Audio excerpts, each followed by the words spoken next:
وہ غلطیاں جن سے گھر میں رزق آنا بند ہو جاتا ہے، کیا آپ بھی وہ غلطیاں تو نہیں کر رہے؟ فرمانے معصومین علیہ الصلوۃ والسلام اور اسلامی تعلیمات کی روشنی میں کچھ ایسے کام درج ذیل ہیں جو گھر میں رزق کی بندش یا تنگی کا سبب بن سکتے ہیں، تو خبردار یہ غلطیاں کبھی نہ کرنا۔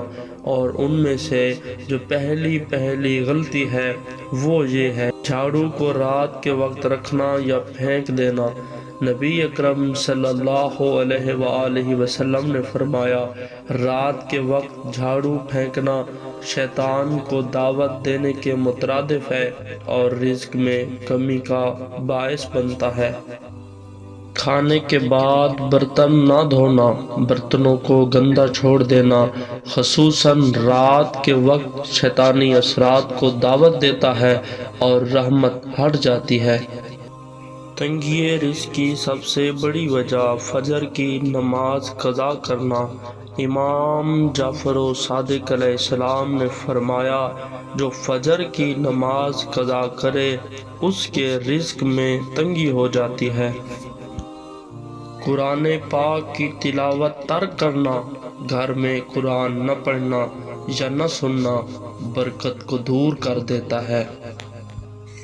والدین کی نافرمانی، نبی اکرم صلی اللہ علیہ وآلہ وسلم نے فرمایا، جو والدین کی نافرمانی کرے اس کے رزق سے برکت اٹھا لی جاتی ہے۔ جھوٹ بولنا اور غیبت کرنا، یہ اعمال انسان کے رزق کو روک لیتے ہیں اور گھر میں بے برکتی آتی ہے۔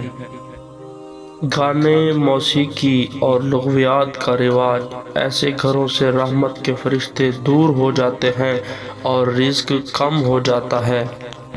مہمان کی بے قدری کرنا، اسلام میں مہمان کو رحمت کہا گیا ہے، اس کی بے قدری رزق کی بندش کا سبب بنتی ہے۔ یاد رکھیں، رزق صرف مال کا نام نہیں، دل کا سکون، صحت، محبت اور برکت بھی رزق کا حصہ ہیں۔ یہ غلطیاں اپنی زندگی میں نہ دہرائیں تو انشاءاللہ آپ پر رزق کے خزانے کھلیں گے۔ اللہ پاک آپ کو سلامت رکھے۔ ویڈیو پسند آئی ہو تو لائک شیئر کریں، چینل کو سبسکرائب کریں۔